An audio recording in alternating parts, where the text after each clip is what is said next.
Hey guys, welcome back to my YouTube channel. और मैं आशा करता हूँ कि आप सभी ठीक होंगे। तो फिर आज हम देखने वाले हैं BSc third year botany first paper का थर्ड यूनिट। और ये हमारा थर्ड यूनिट का जो है थर्ड वीडियो है ना।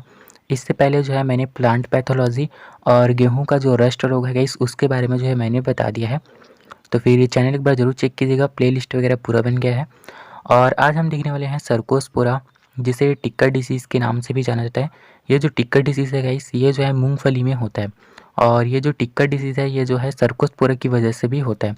तो फिर एग्ज़ाम में आता है कि सर्कोस्पोरा के बारे में बताइए या फिर टिक्का डिसीज़ क्या है, ये दोनों में से कोई एक आता है। तो फिर आपको जो है यही लिखना है ना। तो फिर चलिए क्या क्या जो है देखेंगे हम इसके अंतर्गत, वो हम देख लेते हैं। सबसे पहले तो सर्कोस्पोरा, जिसके कारण टिक्का डिसीज़ होता है, उसका वर्गीकृत स्थिति देख लेंगे, ठीक है, सिस्टमेटिक पोजीशन।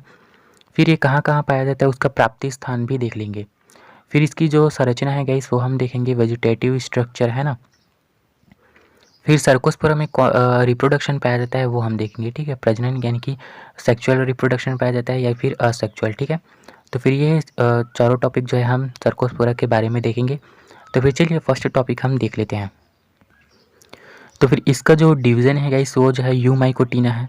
और इसका सब डिवीज़न है जो है ड्यूटेरोमाइकोटिना है, ठीक है। क्लास जो है ड्यूटेरोमाइसिटीज़ है। और ऑर्डर जो है मोनिलियल्स है, ठीक है। फैमिली इसका डेमेसिएसी है। वंश जो है सर्कोस्पो है, ठीक है। तो फिर ये सिस्टमेटिक पोजीशन जो है गाइस आप लोगों को ही याद करना है, इसमें समझाने वाला तो कोई बात ही नहीं है, है ना। इसको जो है आप लोगों को याद करना है। तो फिर चलिए सेकंड पॉइंट देखते हैं हमारा। सेकंड देखते हैं इसका प्राप्ति स्थान है ना।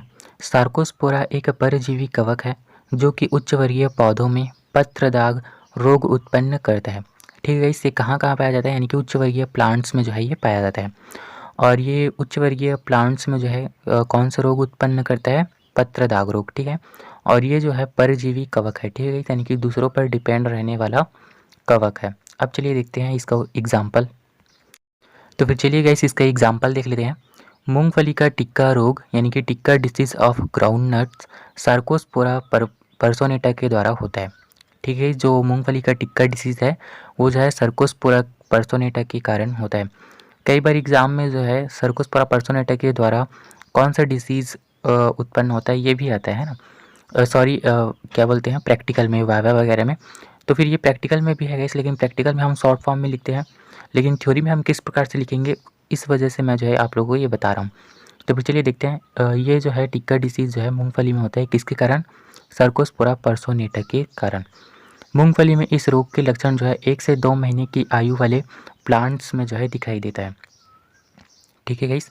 जो प्लांट रहेंगे वो 1 से 2 महीने के बीच में रहेंगे, तभी जो है ये जो रोग है इसके लक्षण जो है दिखाई देते हैं प्लांट्स में, ठीक है। सेकंड देखते हैं। इस रोगजनक के संक्रमण के कारण पत्तियों की ऊपरी सतह पर प्रारंभ में पीले धब्बे दिखाई देते हैं। और जब ये रोग होता है इस प्लांट में, तो फिर प्रारंभ में जो है उसकी पत्तियों पर जो है मूंगफली के पत्तियों पर जो है पीले धब्बे जो है दिखाई देते हैं, ठीक है। फिर देखते हैं। धीरे धीरे धब्बों का रंग भूरा एवं काला हो जाता है। इन धब्बों के किनारों पर पीले रंग के घेरे दिखाई देते हैं। अब ये जो पीले रंग के धब्बे हैं इस स्टार्टिंग में जब ये रोग हुआ तो फिर धब्बे जो है पीले रंग के दिखाई देंगे, लेकिन जैसे जैसे समय बीतता है ना, तब वो धब्बे का कलर जो है वो भूरा हो जाता है। और जो कलर रहेगा गाइस भूरा भूरा, उसके किनारों पर जो है पीले रंग के घेरे जो है दिखाई देते हैं। जैसे कि यहाँ पर ये ब्लैक ब्लैक ब्लैक दिख रहा है ना, तो फिर इसके किनारे में जो है ऐसे येलो येलो येलो येलो ऐसे आ जाएगा, ठीक है, पीला पीला रंग जो है आ जाएगा। तो फिर वही लिखा है, धीरे धीरे धब्बों का रंग भूरा हो या फिर काला हो जाता है। फिर इन धब्बों के किनारों पर जो है पीले रंग के घेरे दिखाई देते हैं। तो फिर चलिए गाइस इसका डायग्राम देख लेते हैं। ये जो है मैंने मूंगफली का पत्ती बनाया है और उस पर जो है ये ब्लैक स्पॉट जो है मैंने डाले हैं, ठीक है। ये जो है इन्फेक्टेड प्लांट है, ठीक है। तो फिर उसमें जो इस प्रकार के लक्षण दिखाई देते हैं, इस प्रकार से बिंदु बिंदु रहेंगे, ठीक है। तो फिर उसको ब्लैक स्पॉट कहेंगे। ये पूरा इन्फेक्टेड एरिया है गाइस, यहाँ पर पूरा इन्फेक्शन हो गया है, ठीक है, इन्फेक्टेड हो गया है। और ये जो है groundnut host leaf, host मतलब गाइस पोषक है ना। तो फिर ये मूंगफली का जो है पोषक पत्ती है, जिस पर ये, और इस पर जो है सर्कोस्पोरा पर्सोनाटा जो है आश्रित है, इसी वजह से इसको जो है ग्राउंड नट होस्ट लीफ जो है कहेंगे। तो फिर ग्राउंड नट की पत्तियों पर टिक्का रोग के लक्षण, तो फिर इस प्रकार के लक्षण जो है दिखाई देते हैं गाइस। इसके अलावा जो है आप लोग गूगल में भी अगर सर्च करेंगे है ना, तो फिर उसका जो है पूरा डायग्राम जो है इमेज हमें प्राप्त हो जाता है। तो फिर आप उसमें भी देख लेंगे कि आखिर किस प्रकार से जो है टिक्का डिसीज़ का जो फिग है वो दिखता है, ठीक है, इमेज किस प्रकार से दिखता है वो। तो फिर चलिए आगे देखते हैं। थर्ड हम बात करेंगे गाइस इसकी कायिक संरचना पे, है ना, जो इसका स्ट्रक्चर है वो किस प्रकार से होता है। वेजिटेटिव स्ट्रक्चर, जो सार्कोस्पोरा का कवक जाल है गाइस वो अंतरकोशिकीय शाखित पट्टयुक्त एवं भूरे रंग का जो है वो होता है। ठीक है गाइस, जो सार्कोस्पोरा पर्सोनेटा का जो कवक जाल है अंतरकोशिकीय यानी कि कोशिका के अंदर, है ना, यानी कि जो प्लांट है, मूंगफली का जो प्लांट है गाइस उसकी पत्ती के अंदर जो है ये पाए जाते हैं, ठीक है, अंतरकोशिकीय बोल रहा है।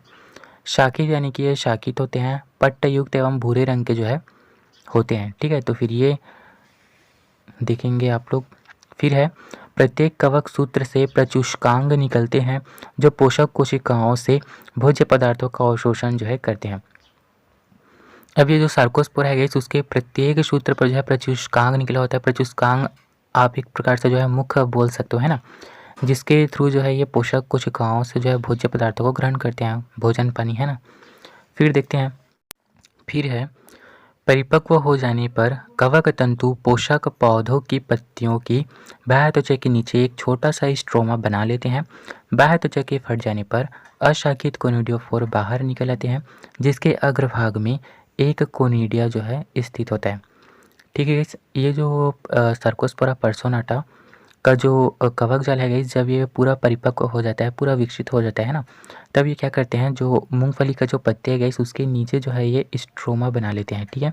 स्ट्रोमा किस प्रकार से दिखाई देता है वो मैं डायग्राम में आप लोगों को दिखाऊंगा। आप लोग जस्ट अभी समझे कि ये स्ट्रोमा बना लेता है, ठीक है।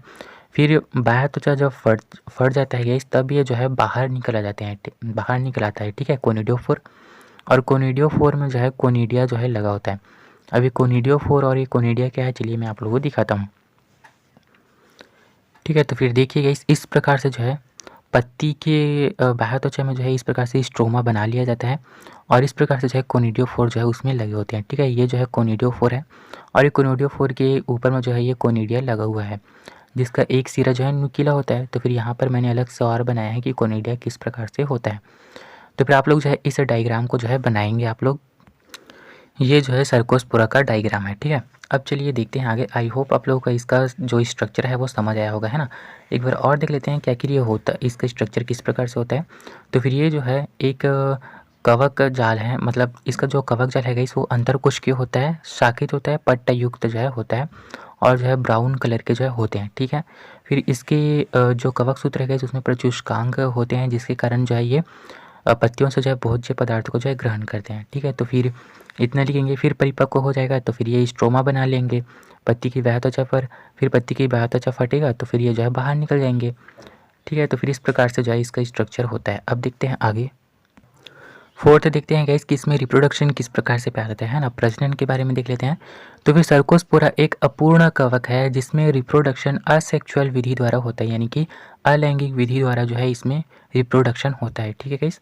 और सर्कोस्पोरा जो है वो एक अपूर्ण कवक है, ठीक है, और इसमें असेक्सुअल रिप्रोडक्शन पाया जाता है, सेक्सुअल रिप्रोडक्शन जो है नहीं पाया जाता है।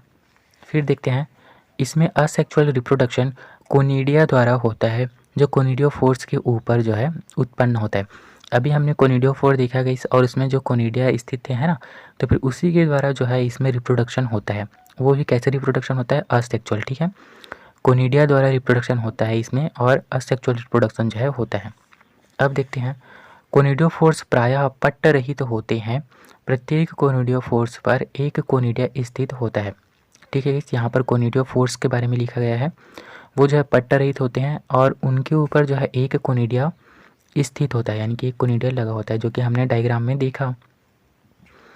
ये कोनिडियोफोर्स पत्ती की बाह्य त्वचा के नीचे स्ट्रोमा बना लेते हैं, ठीक है, जो कि हमने अभी देखा डायग्राम में, ठीक है। प्रत्येक कोनिडिया बेलनाकार होता है, इसके सिरे जो है नुकीले होते हैं, तो फिर ये भी देखा है। फिर अनुकूल परिस्थिति में कोनिडिया का अंकुरण होता है, जिससे एक नया कवक जाल जो है बन जाता है। अब ये जो कोनिडियोफोर्स के ऊपर कोनिडिया लगे हैं गाइस, वो जो है अनुकूल परिस्थिति जब आता है ना, जब वातावरण उनके अनुसार हो जाता है तब जो है वो अंकुरित हो जाते हैं। फिर जो है एक नया कवक जाल जो है बना लेते हैं, जिससे इनकी जो प्रजाति की निरंतरता है वो बनी रहती है। तो फिर इस प्रकार से जो है रिप्रोडक्शन पाया जाता है। इसमें कौन सा रिप्रोडक्शन पाया जाता है? असेक्सुअल, ठीक है। सेक्सुअल जो रिप्रोडक्शन जो है नहीं पाया जाता। और जो रिप्रोडक्शन है गाइस वो किसके द्वारा होता है? कोनिडिया के द्वारा होता है। और कोनिडिया जो है कोनिडियोफोर्स के ऊपर लगा होता है। और जो कोनिडिया का स्ट्रक्चर है गाइस वो बेलनाकार होता है और एक सिरा जो है नुकीला होता है। तो फिर इसके बारे में जो आप लोगों को लिखना है कि इसमें किस प्रकार से रिप्रोडक्शन पाया जाता है। तो फिर आई होप ये वीडियो आप लोगों के लिए हेल्पफुल हुआ है। अगर हुआ है तो फिर प्लीज़ वीडियो को लाइक करेंगे, दोस्तों में भी शेयर करेंगे ताकि उनका ही फ़ायदा हो। और थैंक यू गाइस।